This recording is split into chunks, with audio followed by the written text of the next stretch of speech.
Hi, I'm Dr. Kimberly Moore, host of the Envision More Workforce Insight podcast. Join us as we explore workforce and leadership through an innovation lens with leaders from across the country in every industry. Whether you're in education trying to crack the code for workforce or industry seeking to address your workforce talent strategy, or maybe you just need to be inspired, we've got you covered. Tune in, save us as a favorite, and let's innovate together.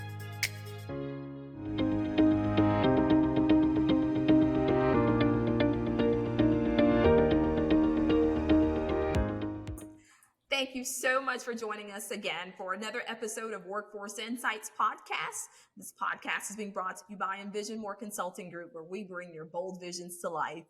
One of the great things I know listeners you've been talking about and certainly thinking about just as much as I have was about the whole notion of bringing together so many different sectors, the leaders from these sectors, and talking about not only the landscape that they're currently in and experiencing, some of the challenges, opportunities, but also their leadership perspective. And today I have such a great treat for you. It is Pamela Cole. Pamela is absolutely amazing. I met her and knew that she had to come to this Workforce Insights podcast to share with all the listeners. So again, you're in for a treat. Pamela, so glad to have you here today. Again, just very impressive what you've been able to do, and the heart that you lead with, I think, will just be even more powerful. And so when I think about level setting for our listeners, I love if you could share a bit about your personal journey and how it led you to co-found BAM Creative. Well, thank you for that introduction. It's an honor and a pleasure to be with you, Dr. Moore. Well, I have quite a long history of experience, so I'll kind of shorten it a little bit for you. I have a few decades under my belt. My father was in the Air Force, so I literally lived all over the world, and so I had gone to American University in Munich, and after 2 years, I wanted to transfer back to this country, and I didn't know where to go. So one of my girlfriends was going to University of Maryland at College Park. I said, "Oh, I'll go there too." So that's what I did. I got into the economics program, and I was as part of a sorority, and my sorority sister and roommate was an architecture student.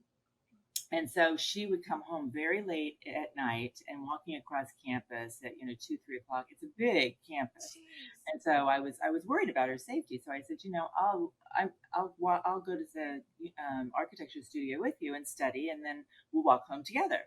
And so that's how I met my future husband. His name is Ross Cole, and from that point we moved very quickly and were legal partners. By that point, we're living in Washington, D.C. And then I knew that I wanted to take the track of working with him, because he's a very smart, articulate, and talented person. And I know I'm a little biased, but I know he is. Many other people have told me the same. And so I began working in management consulting, which was Accenture. I don't know if you know Accenture, and also in economic consulting with a boutique, Putnam Hayes and Bartlett. And then I went back to grad school and went to NYU to get my MBA. And when I was in grad school, I was full-time day. It was such a treat. Such a treat. I love learning. And my husband was working full time at this architecture practice in the city. It was the end of the 80s. And so there was a lot of transition with technology at that point. So he used to come home every night and he'd talk about all these things that they could be doing better and could improve upon. So I decided to write my thesis for graduate school on a better business, how to build a better business. And then I graduated, and then I found my ideal job actually in strategic planning at a women forward company in Manhattan. And I heard about, but as soon as I graduated, I heard about this program. It was a business plan competition, and the this was before Shark Tank. So this is Right. how long ago this was.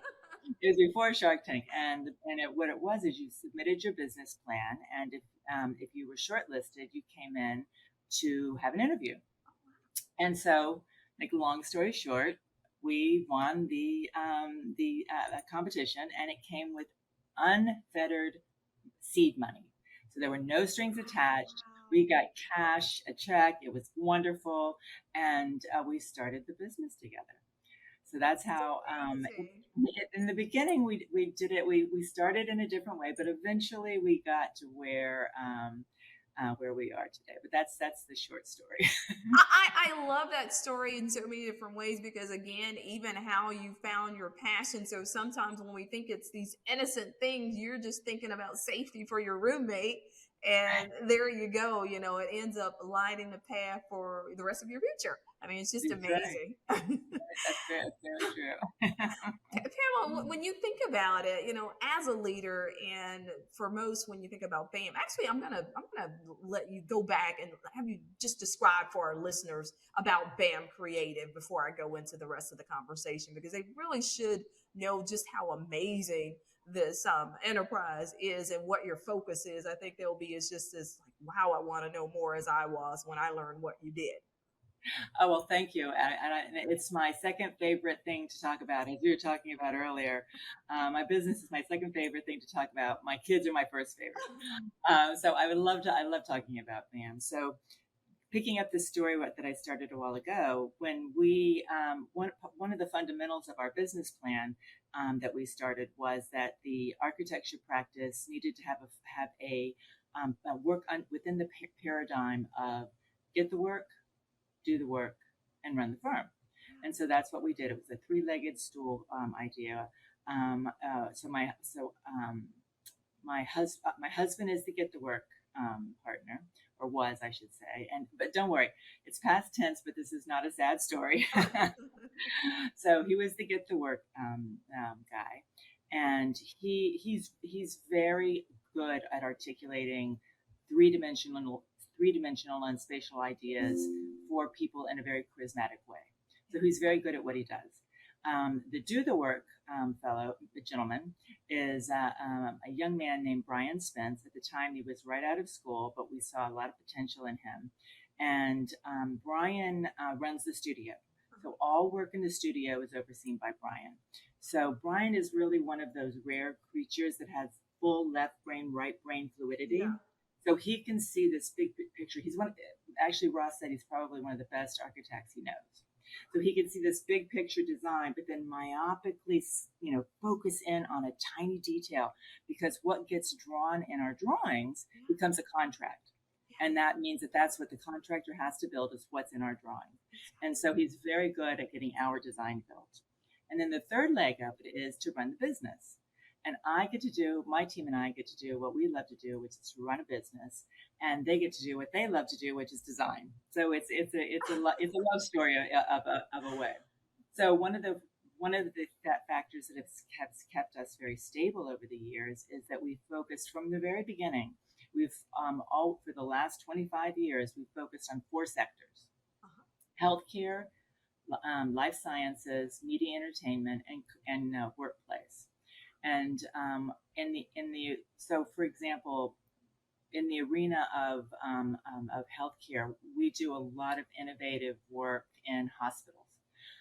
So we work with hospitals like Yale New Haven Hospital, NYU Medical Center, Mount Sinai, New York Presbyterian, Columbia Weill Cornell.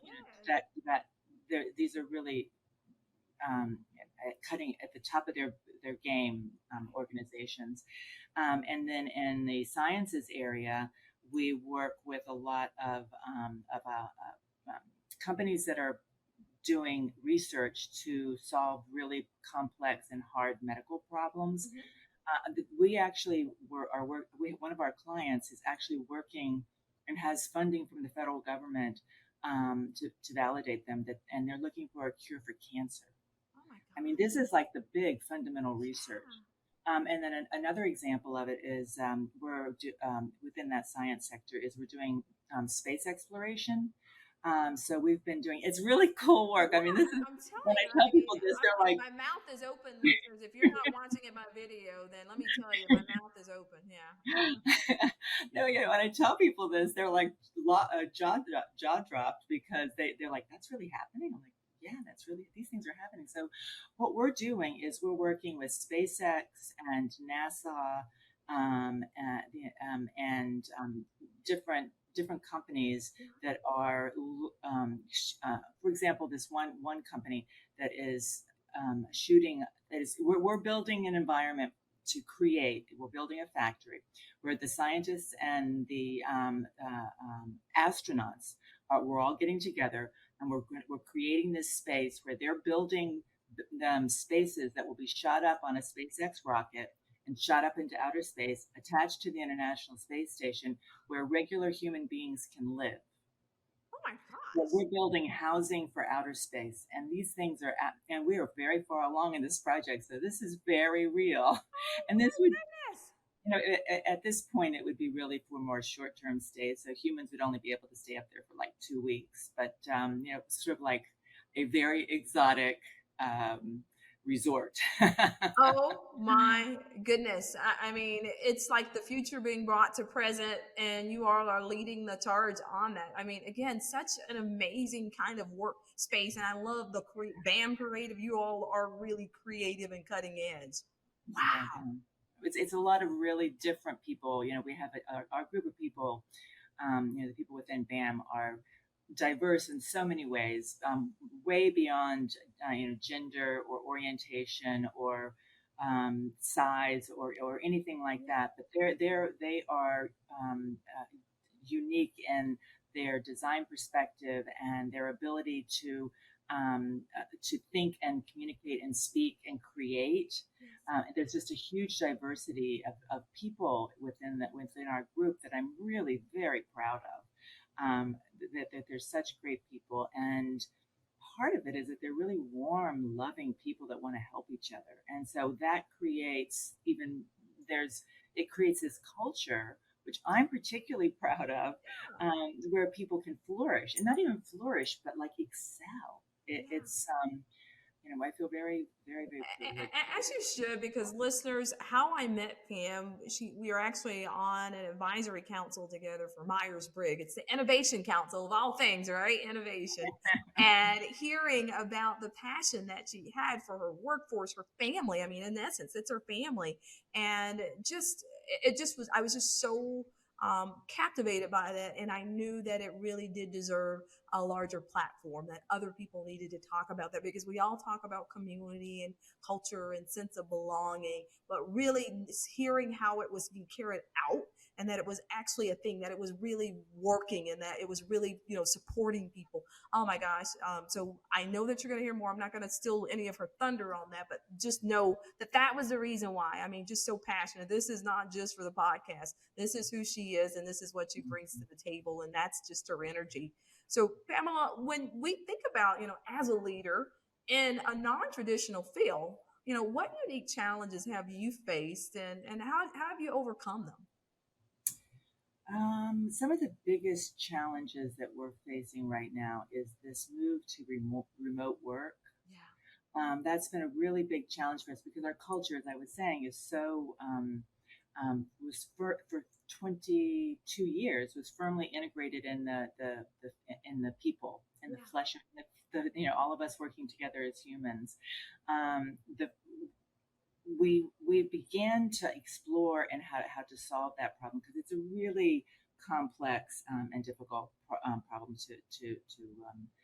to address. But we began about the year 2013, actually, I know specifically, because we opened up an LA office. So we have a New York City office and an LA office. Uh-huh. And at that time, in our true fashion, what we did is Brian, our third partner, Uh-huh. Brian Spence, he came to Ross and I, and he said, I met a girl.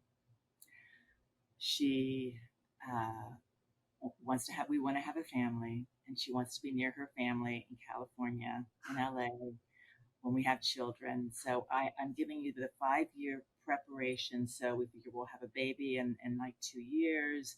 And then, we want to, so the 5 year plan on how all of this is going to go down.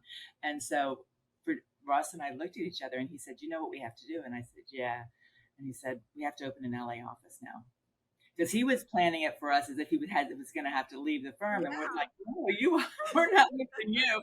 So for the sole purpose of love, again, we opened an LA office, and Brian has really gotten some wind under his wings. He is the one that's working on the space exploration. And a lot of that's his area of specialty, and also laboratory work, a lot of lab conversions out there in all the LA warehouses and stuff. So, so as a result of that, we created, because we're still one firm. Yeah. So how do we approach that with having two physically different offices? And so we began investigating a lot of different ways to break down that bricks and mortar paradigm. And so we did a lot of things that did cultivate the culture, and people relying upon each other, like staffing people all together from different areas based on their expertise. And so when the pandemic happened, um, we were prepared to be able to move to working remotely, and instantly and well, not effortlessly, but almost effortlessly. I mean, it was a big shock to everybody what was going on, but and so that so it, we so but now in the beginning we were all working remotely, but we still had a lot of work to do, particularly in the healthcare area with everything going on in the pandemic. We were so busy, and I hired people, because I do all the hiring, which I love doing, and we hired people that had never worked in an office environment. They went straight from college, where they were working, remotely in college, working remotely in an in an office. And so in integrating all of those, we had daily calls so that we could all be together. So those are some of the things that challenges that we've been facing with this. But work from home has so much more potential for it to develop, and we are embracing it. So one of the ways in which we've embraced it is that we listen to what people are asking for, and really a lot of us, myself included, enjoy working from home. It allowed a lot of flexibility for being with my children, being with my parents. There's a lot of benefits to it, but so how can we integrate all the benefits with all of the other benefits of being in person? And so one of the things that we've done is we are a hybrid culture that has a flexible schedule with set times. So on Monday and Thursday from 10 to 3, everybody is physically in the office. And we do lots of activities during that time. We have a biweekly staff meeting. We have lunch and learns, where either reps or consultants or someone will come in and do some education for our team. And they bring lunch, so it's all nice incentive. But we do activities within the office so people enjoy being together. And then with LA and LA traffic, they can come in later. So we have one actually a couple people that are surfers, so they can grab a few waves in the morning, and they get in the office by 10 a.m. and then they just they work to get the work done, and they just, if they need be, they stay as late as they need to do to get the work done. And then at 3 o'clock, the parents and anybody else that has the need can go home, and they don't have to sit in traffic, because traffic is such a big deal in LA. And so that's one of the workarounds. But remote work is still a challenge. It's something we have to work out. We don't really know what we're doing all the time. We're just doing what feels right. We experiment a lot. And so we'll try out different programs with the communication to people that these are trials. We're experimenting with these things. Let's see how they go. And then so we try out a lot of things. Some things don't work. Some things stick. So it's still the wild, wild west. Yeah, what I hope that listeners take from this, and because again, this is, executives that we're bringing to the table and having these conversations, is that a lot of them, it's like, how do you navigate remote? Well, it's just like you said, you try it, you make sure that you're hearing and listening to the voices, and you're doing what is right, realizing that some stuff will stick and some won't. But that's really, it speaks to who you all are, especially when, as Ryan was thinking about, he might have to end a chapter of working with a great company and to realize that the company can just evolve and stretch with them. And you all are all, the company is all the better for being flexible on that. So just again, for the listeners, executives out there that, I know remote and there are certainly other challenges can be scary, but there's a right way that you can pursue it and really generate the benefits that you want to see and more from it. So Pamela, when you think about, what are some of the biggest opportunities for growth and innovation in your sector? What are you seeing out there now? Mm-hmm. Well, I would our industry, which is basic architecture and interior design, is one step away from construction. So we are, or actually, we're not one step. We're actually integrated in. So we are a bit of a canary in the coal mine. Kind of an industry. So starting on the macro level, what's happening in the economy has a very big effect on us as far as whether people inflation is growing or whether people feel comfortable in the environment, safe within the country, and so those are issues we look at. But then working toward the micro level. Science and technology has some of the biggest opportunities for us right now in what we're doing. And it's really a matter of technology, plus the firms accepting the technology, which is a biggie, and then adding in the human element. And then I think all of that will come together to help us to then, like, it's really comes to the science. Like, there's so much going on in the science environment, in the science arena, like flying people to the moon to stay.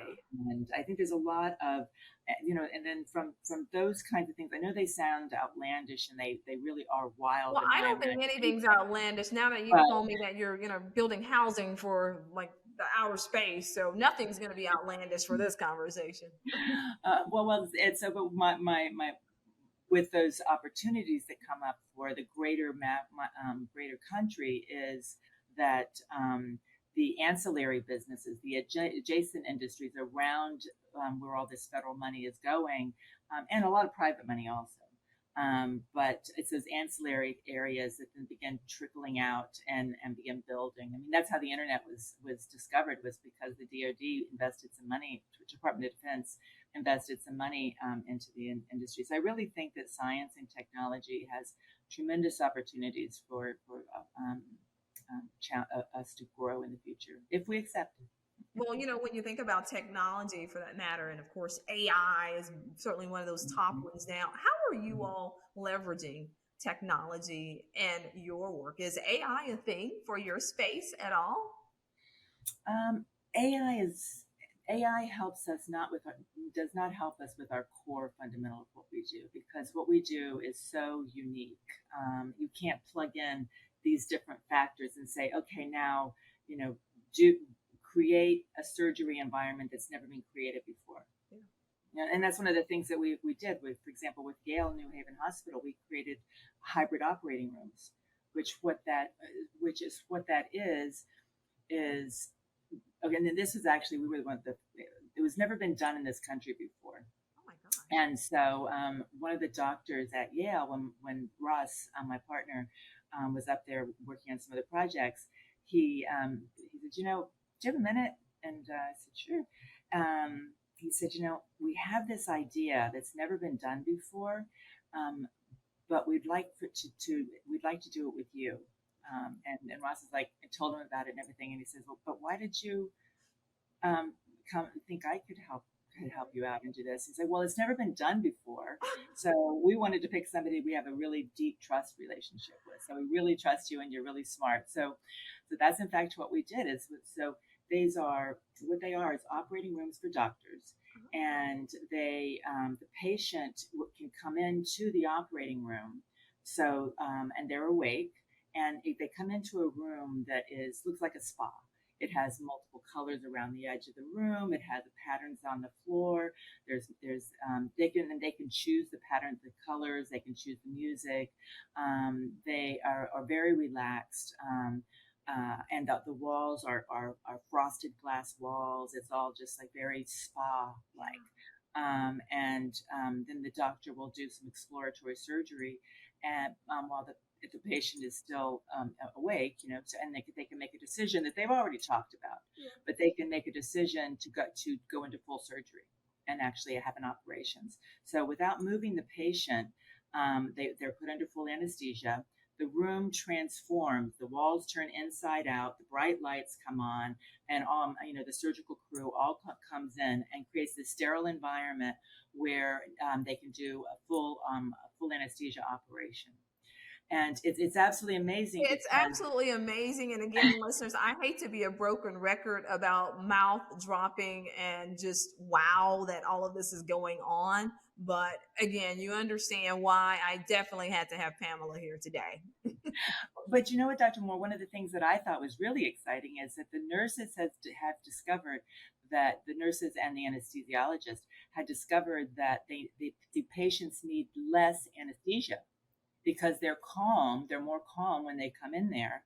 And so they need about 30% less anesthesia, which means they have better healing times, better less time they have to be spent in the hospital, and also less time that space needs to be used by the hospital for an operating room, so that it can be turned over for the next operation. So it's a win-win-win for everybody. It's a win-win, and it certainly makes sense that you're the calmer the patient is, the more receptive they're going to be, and you don't need to do all the advanced anesthesia. Man, what the whole idea of your company having brand reputation, track record, so that trust, because innovation, we never know how it's going to go, so you have to have trusted partners, and the fact that you all are that trusted partner in this space is just wonderful. I mean, I just, again, it just blows my mind.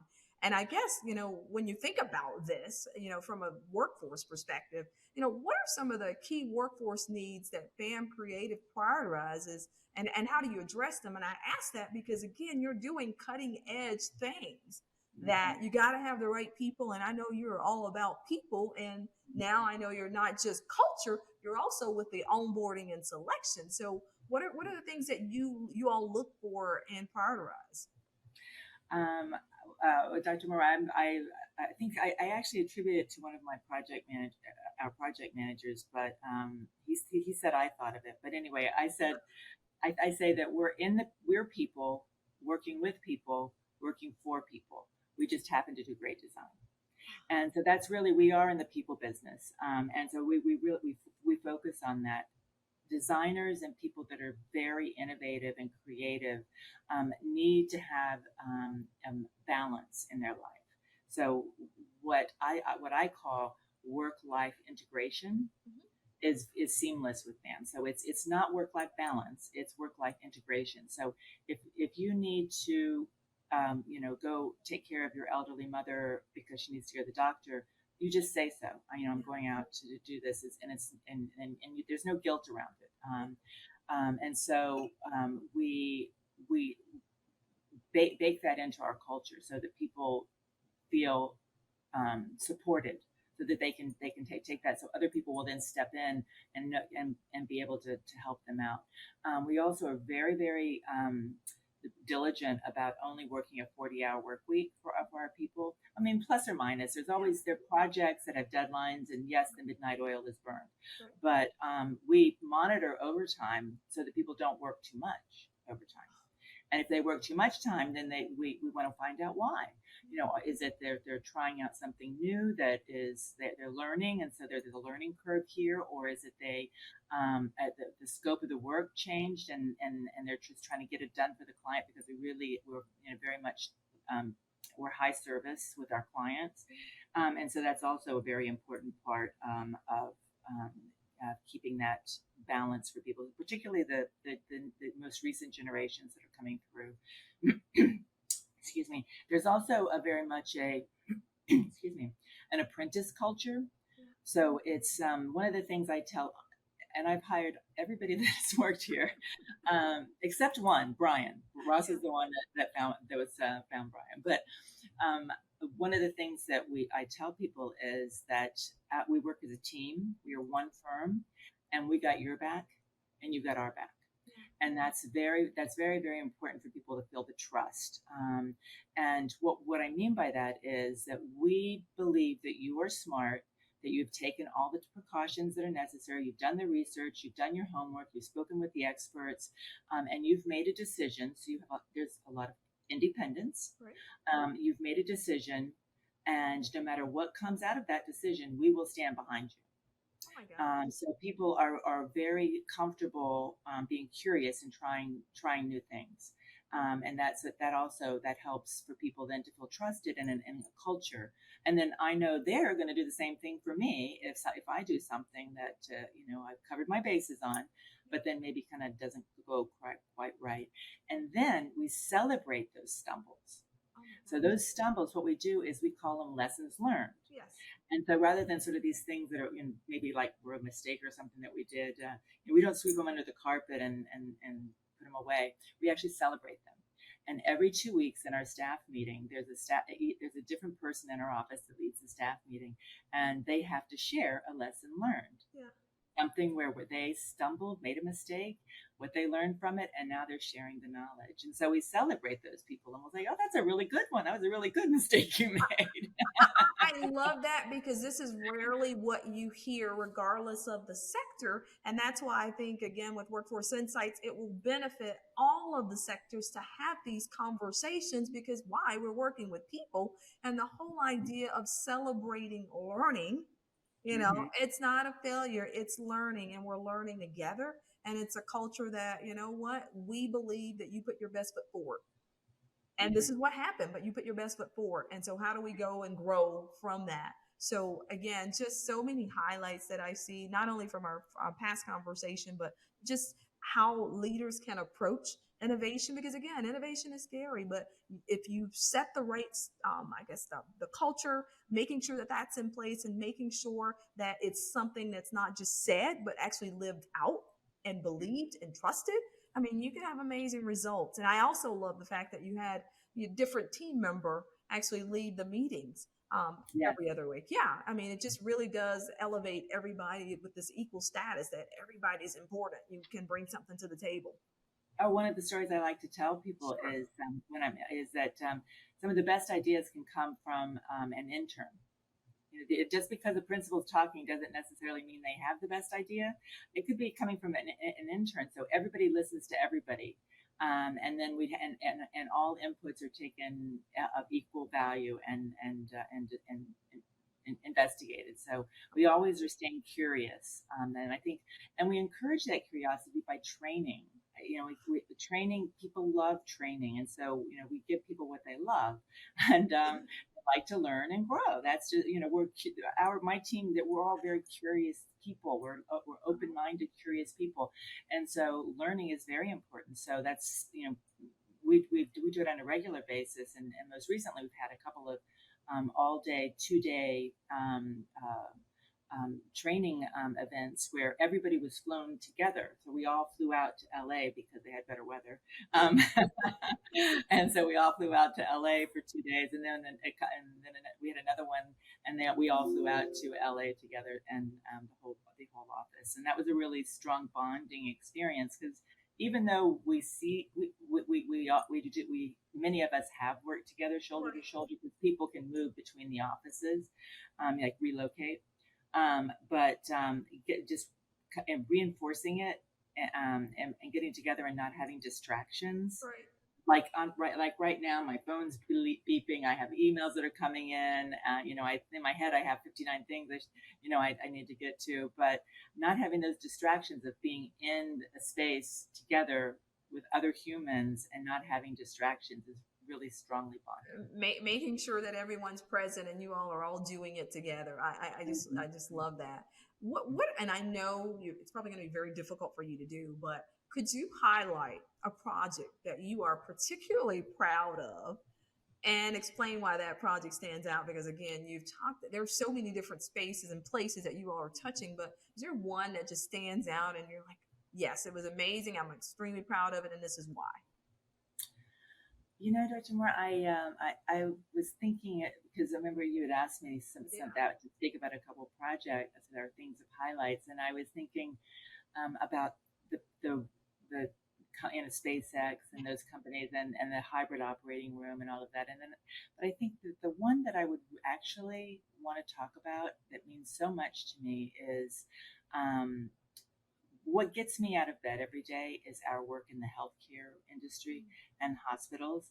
And I really believe that we can make the world a better place by touching them when they're at their highest, like a baby is being born, or at their lowest, when there's a death. You know, and when you can touch people anonymously at those points, I think you're fundamentally, and you can make their environment just a tad bit nicer Yeah. to help them to deal with whatever they're dealing with. That I think is one of my highest callings. And one of the projects that I would want to talk about is one that we rarely talk about, but it is a small community hospital in Queens, where we did a GYN OBGYN facility so mothers of need could come into this space, come into the hospital. They serve everybody, and they would have these beautiful places to labor and deliver in the same room, and they would have these beautiful environments for that to happen. And that one just really, there's wallpaper on the Yeah. wall. There's artwork. There is low lighting. There's and single people, one person per room. Yes, they're Oh small, my goodness. but Yeah. one person per room rather than the public hospital I had. My son had four people to a room. Yeah. you know, New York hospital. And this is one person to a room, and so it's just that environment, and then patterns on the floor, subtleties, so that the nurse can help the family by a through door without actually coming in and interrupting them, like there's a pass through. Just the beautiful fixtures in the bathroom. I'm just really proud of that one. And I understand why. It's that attention to detail, and it's one that, especially, you would not necessarily think about for a public setting, for those of need. But yet, you're Mhm. creating and bringing that same kind of environment that you might expect if you could afford it all. Versus, yeah, you don't have the resources, but hey, we want your child and that birth to start off in a really good way as well. Oh, I love that. I Yeah. expected you to talk about healthcare. I figured it would be healthcare that would be that passion, because it's about people and it's about changing and impacting them. So Pamela, when I think about all of what you've talked about and just who you are as a leader, there are some, I call it some secret sauce or essential ingredients for being an impactful leader. What is your secret sauce? Yeah, what's, That is, what's your secret it's sauce? interesting. I've Tell us. never heard anybody put it that way before. But one of the things that we say internally is we don't know what's in our secret sauce, so we're not gonna make any changes because we don't know, we might mess something up. So, I can articulate a few things that's part of our secret sauce, which is there's an authenticity that we all bring. And I ask people to bring their whole selves to work, and so I think that authenticity really makes a big difference. We we lead with empathy.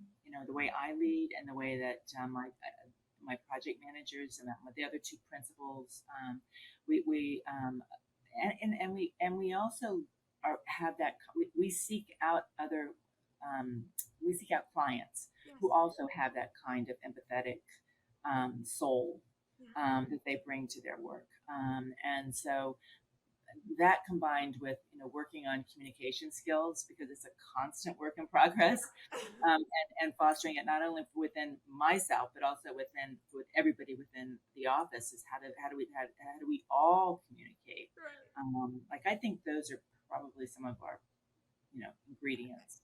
And you know what? When I think about, again, going across the country, the different types of trainings that individual, or at least problems that then and companies think that they need the training for, communication is always at the top. So the fact that you're getting ahead of it to make sure that that's what the culture is that you breed, it's just amazing.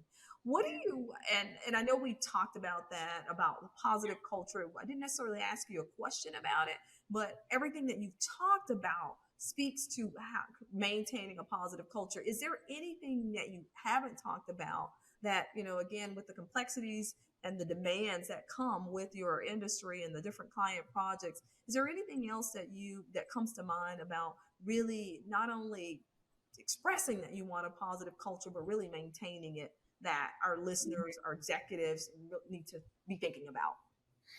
Um, yeah, a couple of things actually I could share. One of the things is that I make sure that we pay our people well, like in the upper 75 percentile. They have really rich benefits. They have interesting work that they can work on, and they also have engaging other people that they can work with, and that is a really big part of internally what we do for a positive culture. And externally, we're very open about our clients and our relationships with them. Internally, we're very open. So we have like a loose system where we sort of rate a client as an A client, a B client, a C client, and someone we're never going to work with again. Right. Um, and so we seek to work with A clients, and we define what they are. Yeah. So they're definitely bullet point characteristics of that. But actually, one of my senior directors once said, we have, how we operate. She says, we operate on a no jerks policy. That has become part of, like, we have it on our wall in our office. We have a no jerks policy. I love it. We can do without them. Yeah. Yeah, exactly. We'll do our professional obligation. We'll Right. finish your project, but we will never work for your company Yeah. again. I love it. And listeners, I know you're taking notes on that. Pamela, when we think about, again, so much of what you pour into others, what's the best piece of advice that you've ever received in your career, and how has it influenced your leadership style? Oh, that's an easy one, actually. Where when my husband and I, as I said, we were sort of soulmates that we met, very, very young. We've been together for 41 years now, and we've been working together. And some of the best advice I ever got was from him, and it was after I graduated from undergraduate school, and my first job was at Archer Courier. And I remember we stopped in the park one day in Washington, D.C., and he stopped me and he said, you need to leave Archer Courier. It's not what you want to be doing. It's not your future. It's not your industry. You need to leave that. You need to leave and go and do something else. And I'm just like, yeah, I should focus on what I want to do. What is it where do I want to go? How do I want to shape my career to be at a place where I want to be, 10, 20, 30, 40. Now I am, 40 years out. And that was like, yeah, I have that agency, to shape my career. I don't have to just take this because it was a job. I can actually have an impact on shaping my career. So that was the best advice. He said to leave the Archer Career. I love that, and you have to have that trusted sponsor like in your corner that gives you that information. So I love it. It feels like, the listeners, I'm certain that you all are thinking the same thing. It feels like we know them, and if we don't know them, we want someone like that in our corner. So thank you for sharing that. And then I guess as we draw to a close for the Workforce Insights podcast, what exciting developments are on the horizon for BAM Creative, and what can we look forward to in the future? It seems like you all are so far in the future already, but is there anything else that we should be, keep our eyes out and definitely follow you all on your social media, whatever other platforms you have out there? Well, we're not at, we're at the cutting edge. That's where we try to seek to be anyway, but we're not at the bloody edge. So there's a difference there. But one of the things I'm pretty I am excited about is that, as I mentioned before, our LA office is primarily in travel and space travel and life sciences, and our New York office is very strongly into like workplace. We do a lot of office renovations, and but also hospitals, big hospital chunk of our business over here. And what I'm excited about is we've begun making the inroads to bring our healthcare business into California. So we're beginning to really enter into that market. I know I'm so happy for lots of different reasons, but one of which is the weather's great there. Yeah. It's not a bad place to be at all. Yeah, no, and I think we have a lot to bring to that market also. So I'm really excited about it. Well, please know that we are so excited to have had the opportunity to have the conversation with you on Workforce Insights. And certainly you brought major insight to our listeners. Know that the virtual door is always open for you to come back and give other updates because we definitely want to follow you. Listeners, thank you for choosing to be a part of the Workforce Insights conversation, listening, but more importantly, acting on what you hear and learn. This is a place that you learn here and you grow here. So please make sure you like it, make sure you mark it as one of your favorites, and certainly subscribe and share it. Until the next episode, we'll see you. Thanks for tuning in to the Workforce Insight podcast, powered by Envision More Consulting Group, where we bring your bold visions to life. Remember to subscribe, share, and stay tuned for more insights on navigating the world of workforce and leadership. Until the next time, be bold, be great, and let's innovate.